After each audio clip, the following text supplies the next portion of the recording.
Are things going bad when you are trying to manifest? Why do you think they're going bad?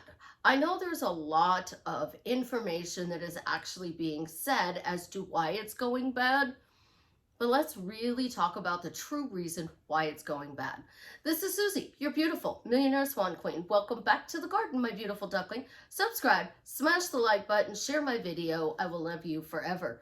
I am a life coach with a 99.6% success rate in helping people get back together with the love of their life. If you are interested in working with me one-on-one or joining my paid Facebook group, please check out the links in my description below. So, I keep hearing from people, and I've seen other coaches say this, the reason things are going bad when you're manifesting is because you have blockages. You have resistance, or you have doubt. And they are being brought to the surface so that you can heal, clear them, get rid of them, and then once you do, you're going to get your manifestation. No, guys, that's not true. You're not blocked. You have no doubt. You have no resistance. You seriously have no problems.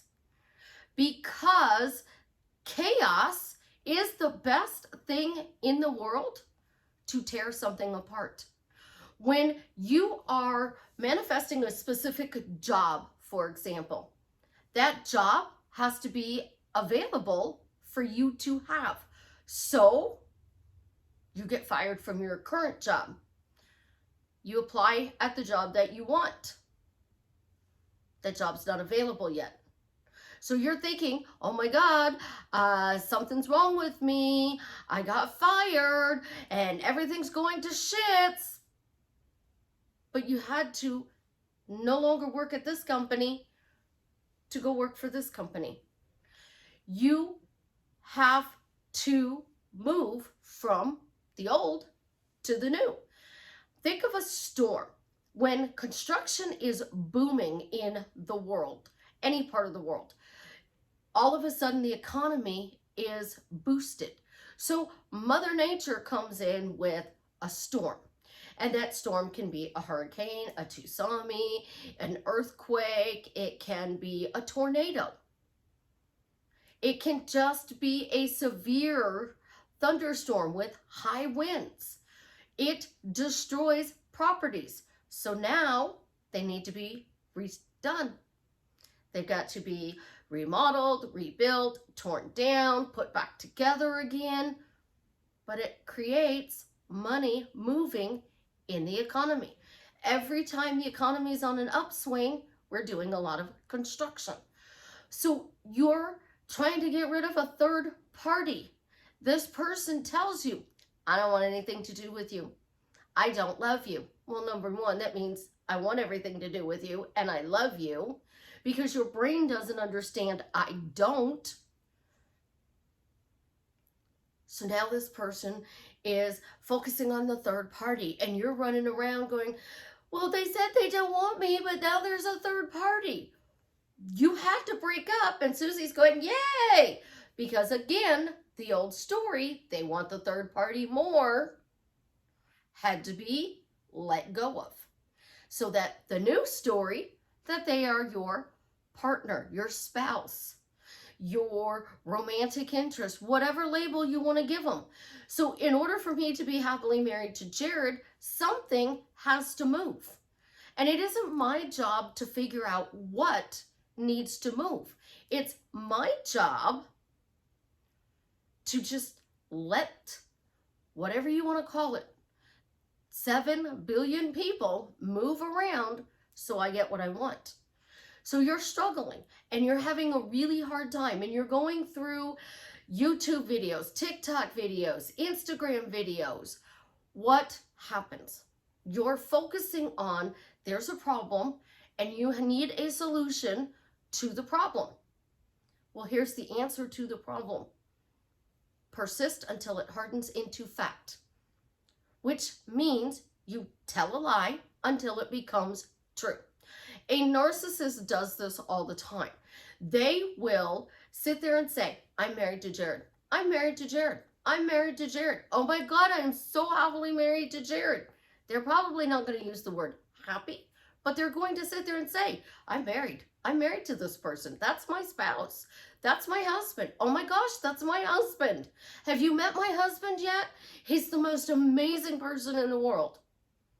They're going to keep saying it until it becomes true. And as a 30-year survivor of a narcissist, I've learned a lot of tricks that you can use to be able to get what it is that you are manifesting. So I don't like the word manifesting because it says you have a problem. So your problem is you're trying to get something. You see chaos. You see negativity. You think you're doubting or resisting. In actuality, you just keep telling the old story. So all of this stuff comes into play. Chaos. Instead of being afraid of chaos, be excited that chaos is actually physically showing up. Be like, yay, I love chaos. Because chaos is ripping it apart. It's the bridge of incidents. It is the reason you are going to get whatever it is you truly desire. You're financially struggling. What do? You talk about the fact that you're struggling. Instead of talking about the fact that things are turning around. So when you are in the middle of chaos and you're not seeing the change you want, just start saying thank you. Thank you, Father. I'm happily married to Jared. Thank you, Father. My finances has instantly turned around and I have money coming in from multiple places every single day. Every day I get money somehow, some way. I find a penny on the street. I find $1. I find a dime. It starts little. And when it starts little, it explodes. So I don't talk about success stories because success stories make you go, they got it. Why didn't I? But I do have a success story. So I have a client that I've been working with for 3 months. And the client kept saying that they're happily married. They kept saying, I'm happily married. So we're going to use mine. I'm happily married to Jared. So kept saying, I'm happily married to Jared. I'm happily married to Jared. There was a third party. There was other stuff that was going on in the background that this client didn't know anything about. And I kept telling the client, just persist. And when you're feeling down, own it. I feel down. I feel like shit. It doesn't matter. At the 1 month mark, he said, I've been doing this for a month. The client said it. I've been doing this for a month. I'm doing this for a month and I'm not seeing anything. 2 months, I'm not seeing anything. Are you sure this is going to work? And I kept getting asked, are you sure this is going to work? Are you sure this is going to work? 3 months. All of a sudden, one thing happened. One thing. And bam, the floodgates opened. So for the last week, it's been amazing because this person is telling me that they're having conversations every day, they're texting, they are getting phone calls, multiple phone calls a day. The love of their life drives a lot. So when they're driving, they call the person. It starts like that. And I've even been told that this person is communicating with them now more than they did when they thought they were at the peak of the relationship. So let's think about this. You're persisting in your assumption until it hardens into fact. You're telling a lie until it becomes true. Can this person stop telling the story? No. This person still has to say, I'm happily married to Jared. Oh my gosh, I'm so happily married to Jared. I'm married to Jared. Because if they stop, it can backslide. So if you are already in a relationship or talking to that person, you're going to get sporadic. You may get a message once a week. You may get a message once every 2 weeks. It's not because they just want to hook up. It's because the energy, for lack of a better word, is shifting. The universe is moving out of the way. As a result, you persist. And when chaos happens, embrace it. When doubt happens, embrace it. When resistance happens, embrace it and say, it doesn't matter because I'm still going to get what I want the way I want it. So you don't want to say, I'm hurting, I'm angry, I'm upset, it feels icky, but I'm still going to get it. You want to make sure you add the way I want it. Because if you feel icky, they're going to show up and you're still going to feel icky. But if you say, you know what, I felt icky today, but it's okay because I'm still going to be happily married to Jared. You're pushing through that chaos, that resistance, and that doubt. Do you need to focus on it? No. That is why I am the best coach out there, because you don't have to clean up your shit. You don't have to go through and find out what your problem is. You have to persist in the new story until it becomes true. But here's the beauty of what my client did. They focused on being happily married. That was it. They didn't focus on getting a text message. They didn't focus on getting a phone call. They didn't focus on dates. They didn't focus on anything. All they focused on was being happily married. And as a result of focusing only on being happily married, this person started texting more, calling more, showing up more, being more present in the relationship. When you've had more communication in 7 days than you've had in, say, 3 months, that's a big win. But you got to stop micromanaging what you're doing. You micromanage your thoughts, not the other person. Because if you are being told that you have blockages and you need to sit there and say, well, Jared loves me. Of course he's showing up for me.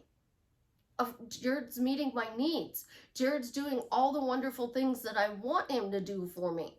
That is me seeing Jared as the person I want him to be. But if I'm going, where am I blocked? What doubt do I have? What's the chaos trying to tell me? Doesn't fucking matter. It really doesn't matter. The only thing that matters is that you just own it in the moment, flip it, and move on.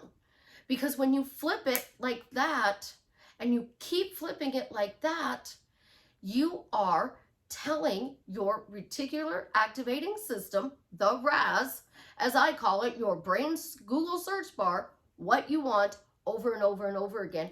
And your brain is searching through every memory that you've ever had that shows why you would be happy in a relationship. So you're happily married to Jared. I'm happily married to Jared. I saw the most beautiful reason. The answer is just, it made me smile. It touched my heart. It said, why am I happily married to Jared? Because my beautiful ducklings said so. And that is absolutely amazing. It's true. My beautiful ducklings would want to see me happy. That's how you deal with it. Why am I happily married to Jared? Because my beautiful ducklings said so. You guys can say, why am I happily married to Jared? Because Susie said so. Just because I asked this question. It has to be a simple, true statement, or a silly, true statement, or a statement that makes you feel bougie. I like that word because being a rich bitch isn't really as cool as being bougie. So if you are being bougie, why are you happily married to Jared? Because you love blooming onions at Outback.